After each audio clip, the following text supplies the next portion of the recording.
What's going on, everyone? Welcome to another week of the capsule. Hope everyone's doing good. I think the most important thing to note about this week is that I bit my lip today.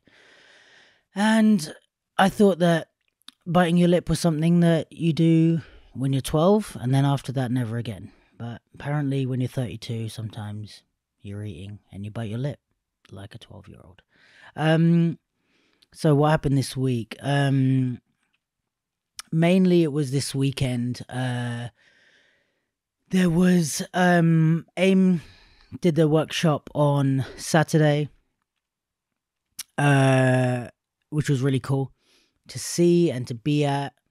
We posted a recap video on the capsule Insta, and yeah, it was dope. It was a really good turnout. A lot of people there. It's interesting because like they used to have a class on a Friday at base, and you didn't get a lot of people there. And then it wasn't like not a lot of people, but not as many as other classes. And then they like pack out a workshop. So it's just mad. It just shows that it's like, I don't know, people always say like, oh, people don't come to my class, they don't fucking support me, or they don't care about this dance style, or whatever it might be, the complaint. But sometimes it's just like timing, and like there's lots of other stuff that come into play. It might not be in that people weren't supporting AIM or whatever, but it's just like maybe they couldn't maybe the Friday night slot wasn't good or whatever, so you see like, okay, they put on a workshop on a Saturday evening, and it's like the right time, it's a nice studio and stuff, and yeah, they got fucking loads of turnout. So yeah, just sometimes I guess the lesson in that is like, it's not always like people's fault. They're not fucking doing it on purpose, or like, just not showing up to your class because it's you. I think a lot of people take stuff like that personally, when it's like, okay, think like a marketer, or think like a company. Like, if your thing isn't selling, if Nike's shoes aren't selling, they don't say like, oh, people aren't supporting shoes or whatever it is. Do you know what I mean? Like, they think of other ways to make it work. Let's try this. And I think that's good with AIM. I think they stopped their class on a Friday, but yeah, they did this workshop, and it's like it changes the demand, because it's it's a one-off, so you want to make sure you're there. It's not every week. It's maybe because it's a different studio, maybe because it's longer. Maybe it's a Saturday night, it's like there's all these factors. They changed it and tried out different things, and they got a bunch of people there. So props to them. And yeah, everyone at the workshop was dope. It was really cool to be there. It was like a class, then an open jam, then some battle practice. And yeah, not too much to say about that. It was dope. And they're doing another one, so definitely check that out if you have a chance. And then there was the Street Jam event in Bournemouth. I thought it was a cool event. Like, it was, I think, DFA Studios, I think, are the organization that put it on. I don't necessarily think they're like part of the battle scene or anything like that. They're just like from what I can gather, like a kind of dance school down in Bournemouth, and they decided to put on a battle event. It was cool. Like, it reminded me of like when I was younger and I used to travel more for these like smaller battles in England, and like we'd go to like, I don't know, Manchester, Sheffield, here or there or whatever, and just do like road trips or book a coach and go and try and do these battles and stuff. And we always had a lot of fun, I guess, when I was like early 20s. It reminded me of that, it was like a smallish battle, but actually like the level was pretty high. There was some good people there. The venue was nice. Like, it was well laid out. Obviously we're not building venues purposely for battles, but when you have a choice of a venue and you lay it out well, you concentrate the battles in one place. There was an open space for ciphers, and yeah, there was like a little stage where they had the DJs and stuff. It was laid out perfectly, even if it wasn't on purpose, Yeah, the battles were cool. They had pop-in, break-in, hip-hop, 2-on-2 all styles where one person had to be over 18, one person had to be under 18. And then they had pop-in, break-in, and hip-hop in under 16s. And over 16s for the pop-in, break-in, and hip-hop as well. Yeah, it was cool. Trying to think what there is to say about it. Like, I think one thing was like some people were saying it ran a bit late, and yes it did, but I think that was highlighted by the fact that everybody had to get coaches back to London. So if that was like a London event, it wouldn't have been as big of a deal that it was running late. And that's something for, the organization to bear in mind, that, sometimes it's not a big deal to run over a bit.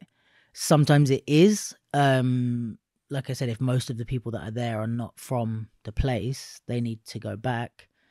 So that was, I think, a bit of stress for some people towards the end. But overall, I thought it was a cool event.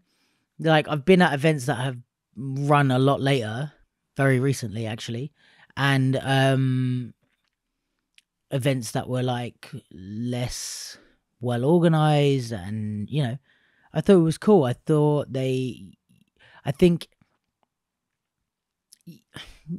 like, I don't know, they did the 3 under 16s categories earlier in the day, and then the over 16s categories later on in the day, and then they did the kind of the semis and finals all at the end, and maybe that was like where they started to run over time. So maybe they could have wrapped up the under 16s earlier in the day. I don't know.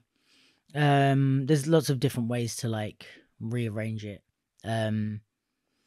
for that to happen. It may be that was too many categories for one day, but even bearing that in mind, I think it went like, it finished like less than an hour after it was supposed to. And I've been at events where it's been 2-3 hours past where it was like billed to finish, So as much as it was, the coaches thing made everyone a bit stressed about leaving, but, if that was a London event, I don't think anyone would have even said anything.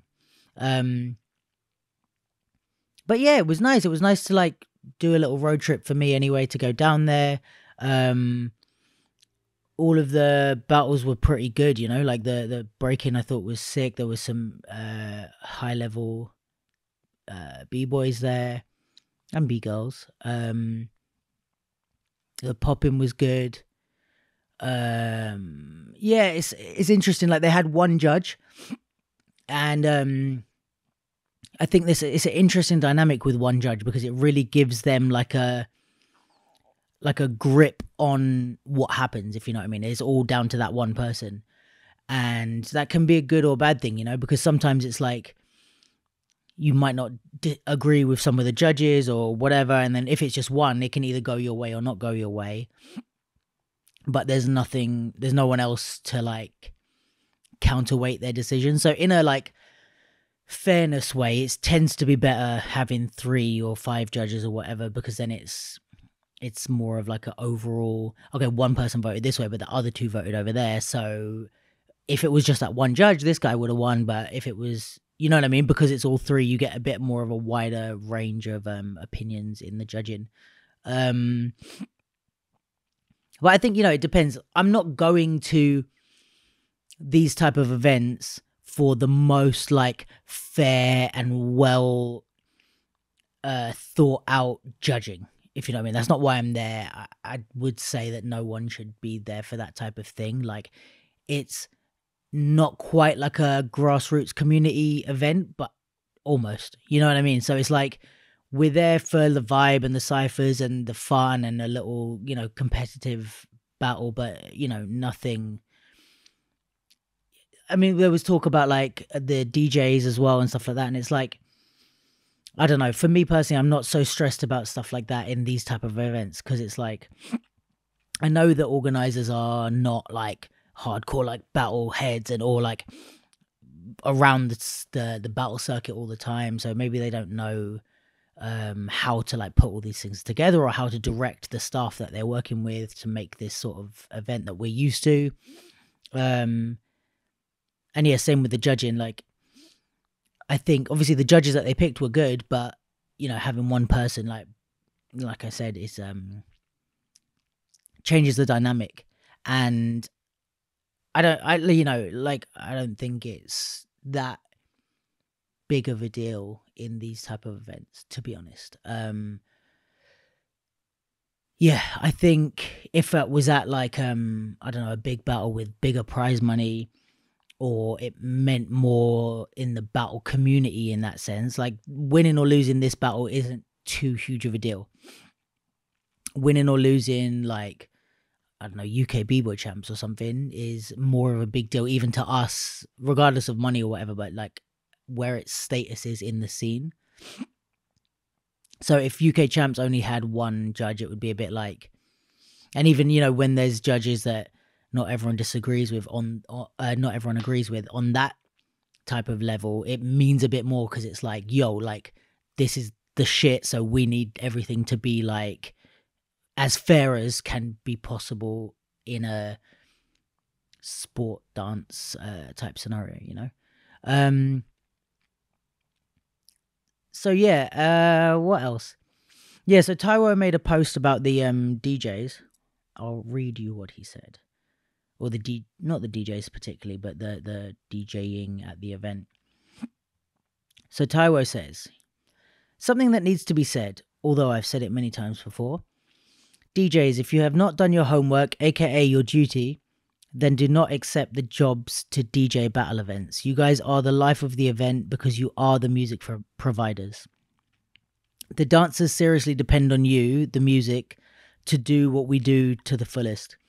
If the music is dead, then technically we will be dead, the vibe will be dead, and the energy that is needed will be non-existent.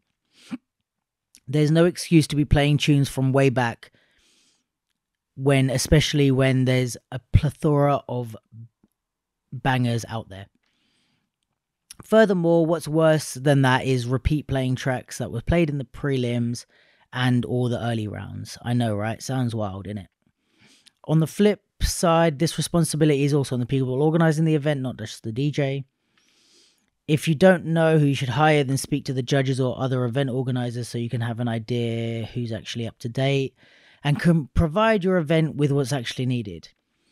DJs, you've had the whole of lockdown to be ready to serve ultimate slaps. Fix up.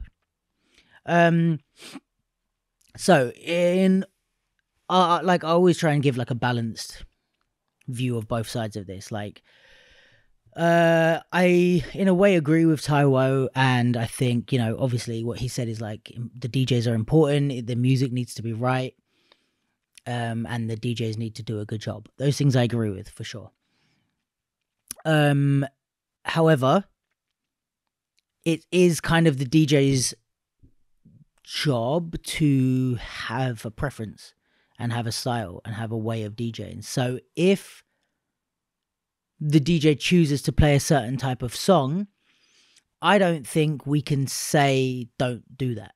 We can say we don't like the DJ and we don't like their preference, we don't like their style. Fine, you know. Same as we do with judges or even dancers.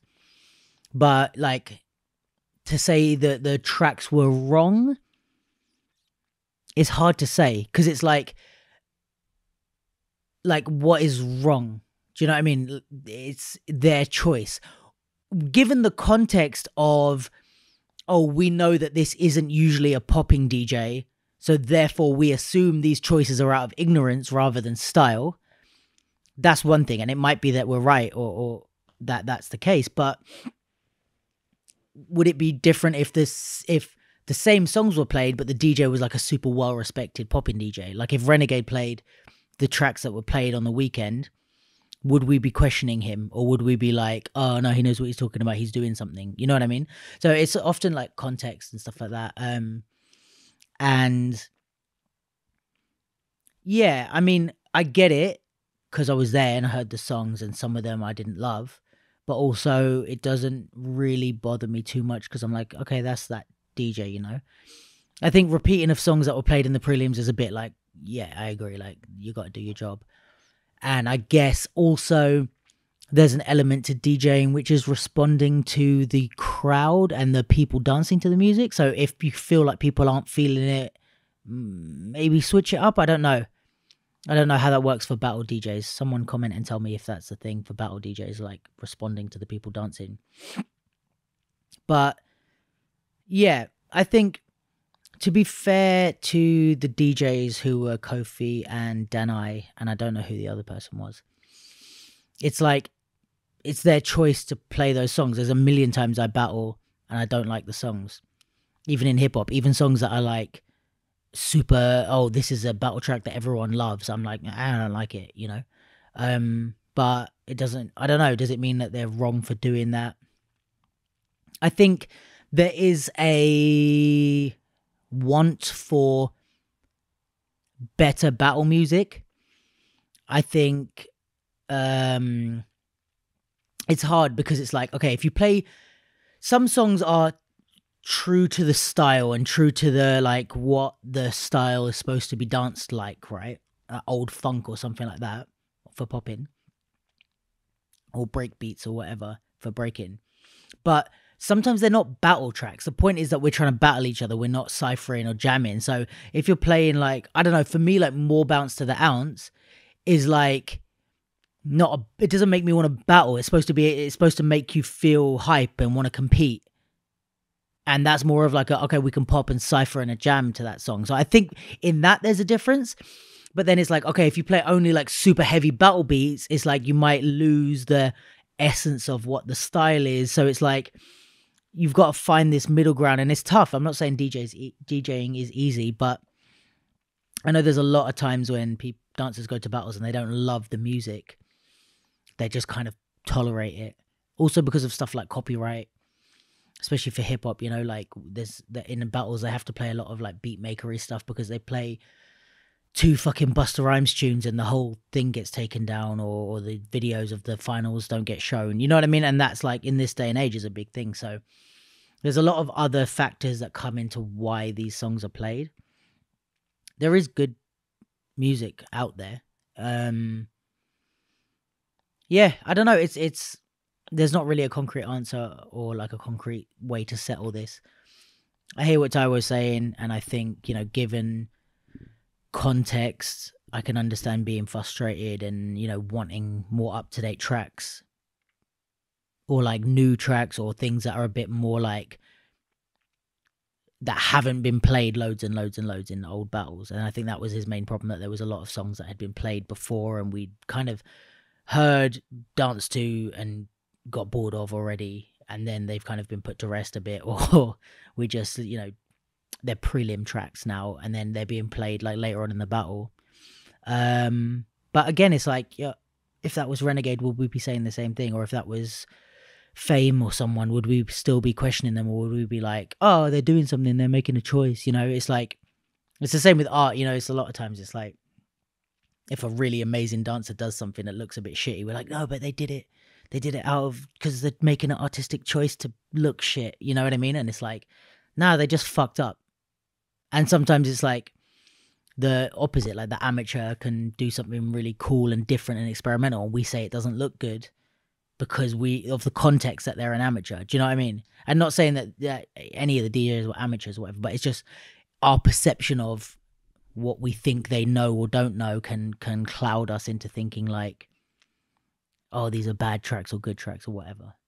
I don't know. That's my opinion. But like, I didn't love the tracks, to be honest, in hip hop or popping.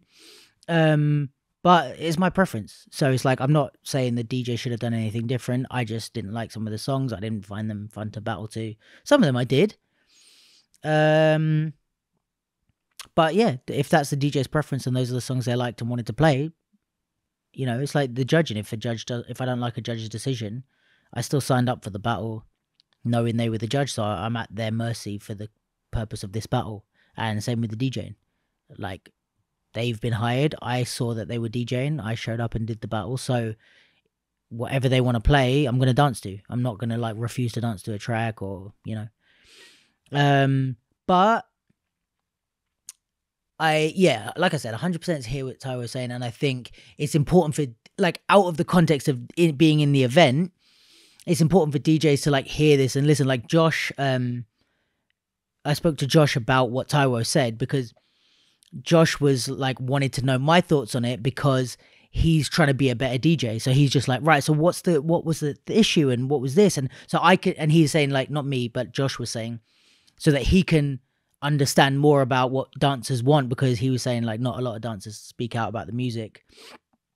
So when they do, he really wants to pay attention so that he can learn and hear what the dancers are trying to say and elevate it, elevate his own DJing, you know, and learn from things like that. So that's dope, and I think all of the DJs should do that. And I think maybe we need more communication, because I think there's often, yeah, I guess dancers like, which is what I just said, so I'm contradicting myself, but like sometimes dancers will just do the event and be like, yeah, here's what it is, and leave without telling the DJ that they hated the tracks, you know. And maybe it's not a thing of like, okay, the DJ, you did something wrong, but it's like, hey, just so you know, I hated everything you played tonight. And they can be like, oh, okay, cool, like I can learn from that, you know, without saying they did something wrong or whatever. Which is, I think, how Josh took it. And also sometimes there's like the DJs are too stubborn, or they don't like being told that people that they didn't like the songs. They're like, yeah, but this is what I wanted to play. And it's like, okay, but there's a middle ground, you know. It's like sometimes you can just listen to the dancers and, you know, find some better tracks. It's mad that like with YouTube and SoundCloud and stuff, and the amount of tracks that are on the internet, that we ever hear repeated songs. Like, I don't know, maybe there's something I'm missing because I'm not a DJ. But it's like, I don't know, man. Is there not, like, why are we playing the same tracks for battles? Like, why am I hearing the same tracks in like 3 or 4 or 5 different battles in the space of like a month? It's like there's a lot of tracks out there that we don't need to rely on these songs. I don't know, maybe I'm the only dancer that thinks this, but I don't want to dance to a song that I know super well. Unless it's like, I don't know, there's exceptions. But on a whole, I don't get excited, but like, oh yeah, this is that song. I'm more like, oh, what's this? Like, if I hear that, or if I feel that because I hear a song that I don't know, but it's a banger, then I prefer that. But again, maybe people want to like beat kill and stuff, and I guess also if the DJs play something that the dancers know, it's safer because it means they're not taking a risk. I don't know, man. Anyway, as always, I'm super down and open for discussion, and I think it's what makes the world go round and makes things better. So shout out to Taiwo for like putting up the story and writing his thoughts out. You don't have to agree with him, but I would always condone civilized debate or conversation. If he has an opinion and he wants to say it without calling anyone a dickhead, then great, let's discuss it like I am now, you know. Yeah, so that's it basically. That's what happened this weekend mostly. There's a Wacken Jam coming up on the 20th this Saturday by Disconnection. So if you're into Wacken or a good time, then check that out. It's on the Capsule event calendar, but if you go to the Disconnection page, they'll have all the details there. What else? Yeah, I think that's it really. It's a short one this week. Not loads to talk about. Not much drama that happened. Besides Taiwo saying he didn't like the DJing, and yeah, the event happened. But yeah, shout out to them for putting on the event. We need more of these. Like, loads of people came, man, and it was sick. And traveled down to London. I think everyone's happy to get events back after the pandemic. So yeah, we need more of these things. Like, if you can afford to like put on a little jam or something, it doesn't need to be the biggest thing in the world. It doesn't need to be UK champs or whatever. It can just be 1-2 categories. Like, just put it on if you can, and you know, yeah, and support those ones. Like, if you can make it, go down to them, you know, because those are like I always say, like, we need the range, we need the big events, we need the really small events, we need it. Kind of, that's what makes up the community and the scene. I had a lot of fun. Anywho, Catch you guys next week, and yeah, see you later.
Shit test.